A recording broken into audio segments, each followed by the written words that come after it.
Hello my dear students, myself Abhishek Chauhan. मैं आपका welcome करता हूं हमारे YouTube channel RRM exam mentor पर। तो स्टूडेंट्स, आई होप आप सभी अच्छे होंगे, स्वस्थ होंगे, मस्त होंगे। स्टूडेंट्स, पिछले लेक्चर में हमने जहां पर परमाणु को स्टडी करना छोड़ा था, आज हम इस लेक्चर को वहीं से रीस्टार्ट करते हैं। इस लेक्चर में हम देखेंगे कि अणु क्या होता है, अणु की डेफिनेशन क्या होती है, अणु फॉर्म कैसे होता है, किन किन स्टेजेस में अणु एग्जिस्ट करता है यानी रहता है, उसके बाद में कंपाउंड क्या होता है, और देन हम जो हमारा जो मेन टॉपिक है इस लेक्चर का, उस टॉपिक पे पहुंचेंगे। वो टॉपिक है अणु भार, दैट इज मॉलिक्यूलर वेट। ज्यादातर स्टूडेंट्स में, चाहे वो 9th क्लास के हों, चाहे वो 10th क्लास के हों, चाहे वो 11th क्लास के हों, चाहे वो 12th क्लास के हों, उनको मॉलिक्यूलर वेट कैलकुलेट करने में सबसे ज्यादा दिक्कतें आती हैं, प्रॉब्लम्स आती हैं। तो मैं इस लेक्चर के माध्यम से पूरी कोशिश करूंगा कि उनकी इस इश्यू को पूरी तरीके से डिस्ट्रॉय कर पाऊं, खत्म कर पाऊं। तो चलिए स्टूडेंट्स, स्टार्ट करते हैं अपना लेक्चर्स विद द मॉलिक्यूल। तो स्टार्टिंग अगर हम करें तो स्टार्टिंग में मॉलिक्यूल की डेफिनेशन की अगर हम बात करें कि अणु की जो डेफिनेशन होती है क्या होती है,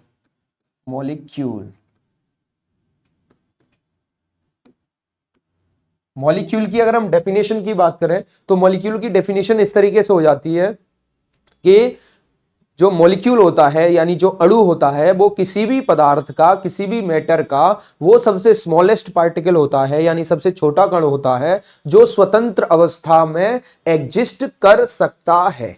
यानी कल हमने जो परमाणु की डेफिनेशन पढ़ी थी, उस डेफिनेशन में हमने पढ़ा था कि परमाणु किसी भी पदार्थ का वो सबसे छोटा कण होता है जो किसी रासायनिक अभिक्रिया में पार्टिसिपेट करता है। और उसके लिए हमने एक एग्जांपल लिया था H2 + O2 एरो H2O। ये वाला कल हमने एग्जाम्पल लिया था। तो इस एग्जाम्पल में अगर हम बात करें, यहां पर जो H2 है उस H2 में हाइड्रोजन के एटम यानी परमाणु प्रेजेंट है, लेकिन ओवरऑल बोला जाए कि यहां पे ये जो H2 है वो क्या है, तो ओवरऑल अगर हम H2 की यहां पे बात करें तो H2 हाइड्रोजन का वन मॉलिक्यूल है। बिल्कुल स्टूडेंट्स, आपने सही सुना। यहां पर जो H2 है उसकी अगर हम बात करें तो ये अणु है। किसका अणु है? हाइड्रोजन का। और कितने अणु हैं बेटा? ये इसमें वन अणु होगा। लेकिन अगर हम बात करें कि इसमें परमाणु कितने होते हैं, तो परमाणु बेसिकली कल हमने पढ़ा था कि H और H को हम जब आपस में कंबाइंड करते हैं तब किसका फॉर्मेशन होता है? H2 का। यानी ये अणु बन रहा है। तो बेसिकली अगर हम दूसरी डेफिनेशन भी अगर अणु की देना चाहें तो ऐसे ही हो जाएगी कि 2 और मोर देन 2 एटम को जब हम कंबाइन कराते हैं, यानी 2 या 2 से अधिक परमाणु जब आपस में कंबाइंड होते हैं तो वहां पर किसका फॉर्मेशन होता है? वहां पे फॉर्मेशन होता है अणु का। तो इस अणु के अंदर, जैसे अणु के अंदर अणु एक है ये हाइड्रोजन का, लेकिन अगर हम इसमें बात करें कि इस अणु के अंदर परमाणु कितने हैं, तो अगर परमाणुओं की अगर बात की जाएगी तो परमाणु कितने हो जाएंगे इसमें हाइड्रोजन के? इसमें हाइड्रोजन के 2 परमाणु हो जाएंगे। कितने परमाणु हो जाएंगे स्टूडेंट्स? 2 परमाणु हो जाएंगे। अगर हम नेक्स्ट स्टेप में बात करें कि जैसे हमारे पास O3 है, O3 आप सभी लोग जानते होंगे। O3 का जो नेम होता है वो नेम होता है बेटा ओजोन। यानी O3 का जो नेम होता है वो नेम क्या होता है? ओजोन बोलते हैं इसको, ओजोन। तो ओजोन के अंदर, यानी अगर हम परमाणुओं की बात करें कि ओजोन के अंदर नंबर ऑफ एटम्स कितने हैं, तो नंबर ऑफ एटम्स कितने होंगे इसके अंदर, यानी ओजोन के अंदर जो परमाणुओं की संख्या होगी, जो नंबर ऑफ एटम्स होंगे वो होंगे 3। और अगर हम अणु की बात करें तो अणु यहां पे हमारा कितना होगा? अणु हमारा होगा 1। यानी अणु कितना हो जाएगा स्टूडेंट्स? अणु हमारा हो जाएगा 1। तो समझ में आ रहा होगा कि 2 या 2 से अधिक परमाणुओं को जब हम आपस में कंबाइन कराएंगे, जब किसका फॉर्मेशन होता है? जब अणु का फॉर्मेशन होता है। और अणु ही स्वतंत्र अवस्था में रहता है, परमाणु कभी भी स्वतंत्र अवस्था में नहीं रह सकता। तो इसके बाद में नेक्स्ट हम बात करते हैं कंपाउंड के बारे में, यौगिक के बारे में। तो नेक्स्ट हमारा जो कंपाउंड होगा यौगिक। आप सभी ने सुना होगा यौगिक के बारे में, लेकिन अगर आपको प्रॉपर डेफिनेशन नहीं पता है तो आज वो भी क्लियर हो जाएगा।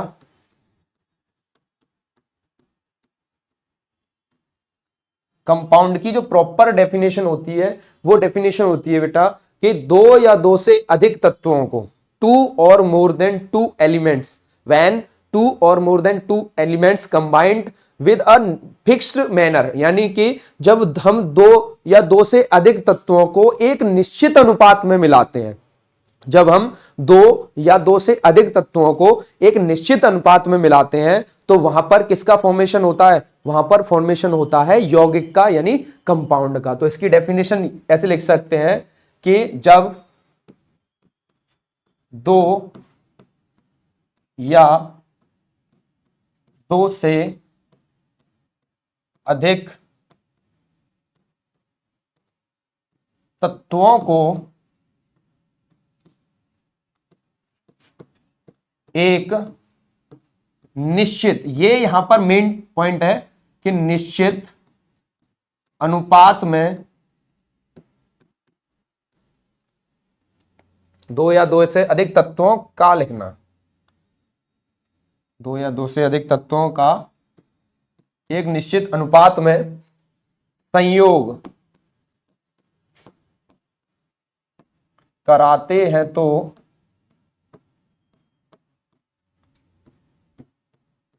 यौगिक का निर्माण होता है।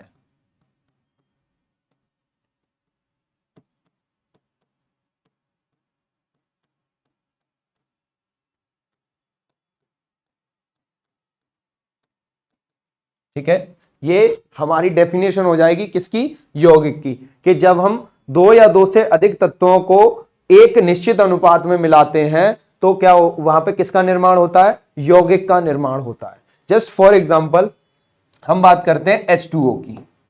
H2O, ये जो H2O है उसमें दो टाइप के तत्व मिक्स हैं, एक हमारा हाइड्रोजन है और दूसरा ऑक्सीजन है।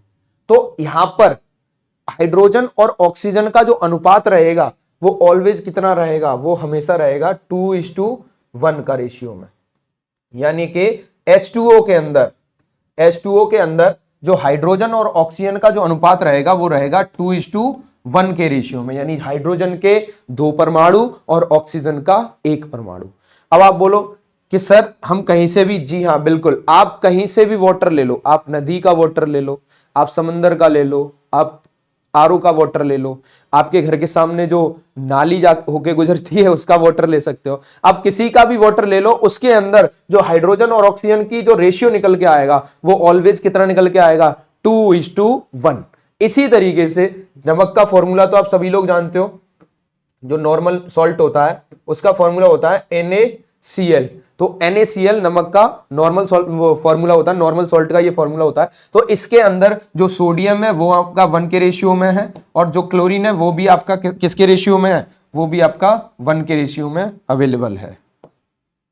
तो यहां पे NaCl में जो रेशियो चल रहा है वो रेशियो चल रहा है 1:1 का।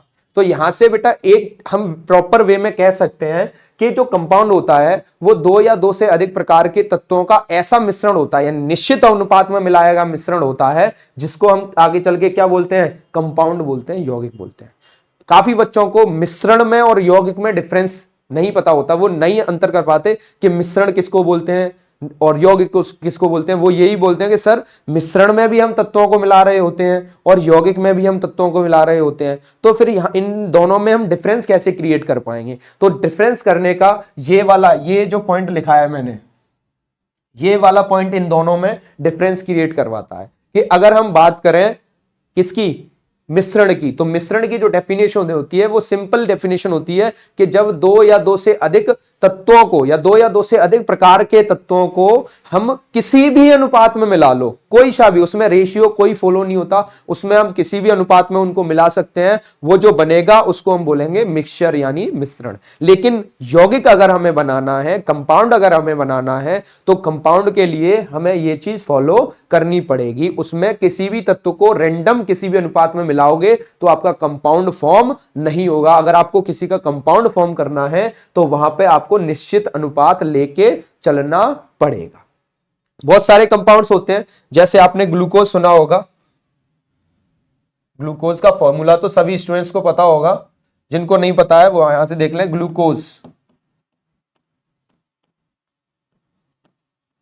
ग्लूकोज का जो फॉर्मूला होता है वो होता है C6H12O6। तो इसमें हम जो अनुपात बात करें तो अनुपात में इसमें कार्बन का जो अनुपात होता है वो होता है 1, हाइड्रोजन का अनुपात होता है 2 और ऑक्सीजन का अनुपात होता है 1। तो यहां पर 1:2:1 के रेशियो में जब हम कार्बन और हाइड्रोजन और ऑक्सीजन को आपस में कंबाइंड करेंगे वहां पर किसका फॉर्मेशन होता है, वहां पर ग्लूकोज के 1 अणु यानी एक मॉलिक्यूल का फॉर्मेशन होता है। आप अगर यहां पे इसको देख के ऐसा लग रहा हो कि इसमें बहुत सारे अणु प्रेजेंट होंगे तो अणु एक ही होगा, परमाणुओं की संख्या डिफरेंट हो सकती है। इसके अंदर परमाणु 6 कार्बन के हैं, 12 हाइड्रोजन के हैं और 6 किसके हैं, ऑक्सीजन के हैं। तो ओवरऑल परमाणुओं की संख्या देखी जाए तो ओवरऑल परमाणु इसके अंदर 24 ही होंगे, लेकिन अणु की बात की जाए तो अणु कितने होंगे, अणु इसके अंदर 1 मॉलिक्यूल ही होगा।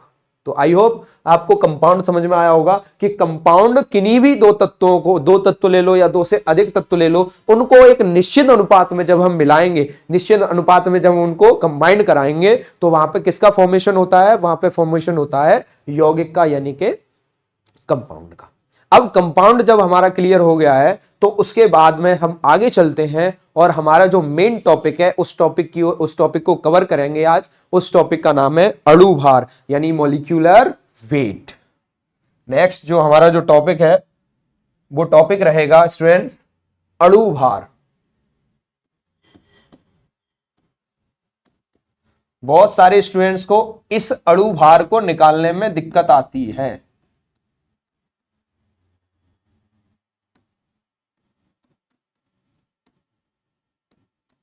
लेकिन आज आपके सारे इश्यूज क्लियर होने वाले हैं।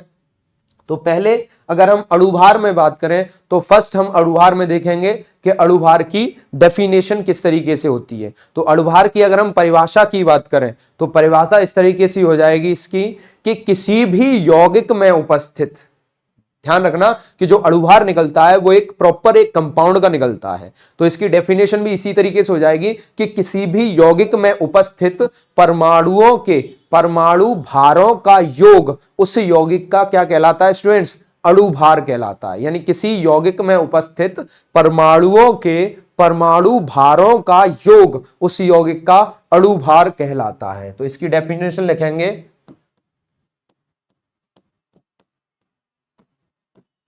किसी यौगिक में उपस्थित परमाणुओं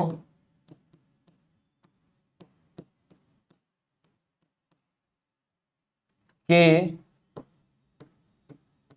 परमाणु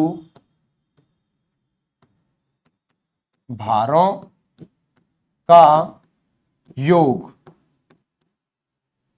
उस यौगिक का क्या कहलाता है स्टूडेंट, अणुभार। उस यौगिक का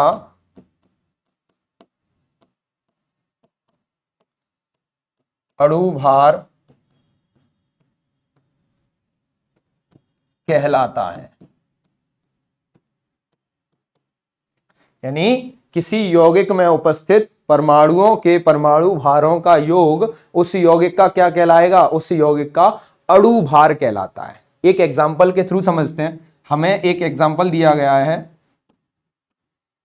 NH3। इस कंपाउंड का नाम बताइए क्या होता है, कमेंट में लिखिए इस कंपाउंड का नाम। वैसे इस कंपाउंड का नाम मैं ही बता देता हूं, इस कंपाउंड का नाम होता है अमोनिया।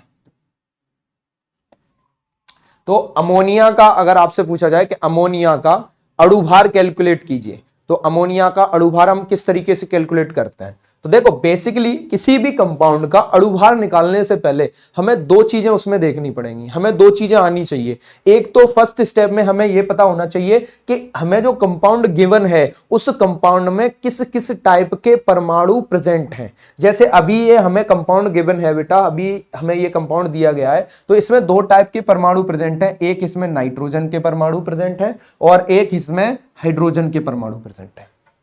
फर्स्ट ये हो गया। सेकंड जो स्टेप है वो सेकंड स्टेप क्या कहता है कि आपको जो परमाणु गिवन है उनके परमाणु भारों को क्या करना है, रखकर योग करना है यानी जोड़ करना है। आपका सिंपल सा मीन होना चाहिए किसी का भी आप परमाणु भार निकाल रहे हो कि जब आपने किसी एक परमाणु का परमाणु भार लिख दिया उसके बाद जब आप दूसरे परमाणु पर जाएंगे तो बीच में ऑलवेज किसका साइन आएगा, ऑलवेज प्लस का साइन आएगा। जस्ट देखते हैं इसका, जैसे नाइट्रोजन का परमाणु भार कितना होता है 14। अब नाइट्रोजन के यहाँ पे कितने परमाणु दिए गए हैं, एक ही सिंगल एटम है तो 14 ही रहने देंगे। अब ये पूरा नाइट्रोजन का हमने यहाँ पे लिख दिया है। अब हम हाइड्रोजन की तरफ जाएंगे, मूव कर रहे हैं, तो बीच में ऑलवेज क्या लगाएंगे, बीच में लगाएंगे प्लस।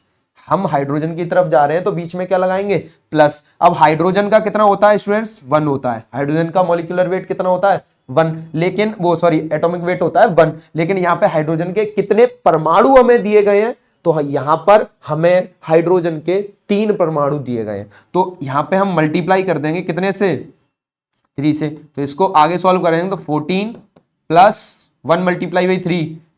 तो ओवरऑल अगर हम कैलकुलेट करके इसका निकालते हैं तो इसका आता है 17। तो ये जो 17 आया है वो अमोनिया के एक अणु का मोलिक्यूलर वेट आया है, यानी 1 मॉलिक्यूल का मोलिक्यूलर वेट कितना होता है अमोनिया का, 17 होता है। नेक्स्ट एक और एग्जांपल लिखते हैं। अभी हमने जो ग्लूकोज लिया था उसी का C6H12O6, इसका पूछा जाए कि इसका आप लोग मोलिकुलर वेट कैलकुलेट कीजिए। तो फर्स्ट स्टेप में हमें यही देखना है कि किस किस टाइप के इसमें परमाणु प्रेजेंट हैं। तो इसमें 3 टाइप के परमाणु प्रेजेंट है, एक कार्बन प्रेजेंट है, सेकंड में हाइड्रोजन प्रेजेंट है और थर्ड में ऑक्सीजन प्रेजेंट है। तो बस हमें ये पता चल गया कि इसमें कितने टाइप के एटम प्रेजेंट है। देन उसके बाद में इनके एटॉमिक वेट को रखते जाएंगे और ऐड कर देंगे। देखिए जैसे कार्बन का एटॉमिक वेट कितना होता है, कार्बन का एटॉमिक वेट होता है 12, यानी कार्बन का जो परमाणु भार आता है वो कितना आता है, वो 12 आता है।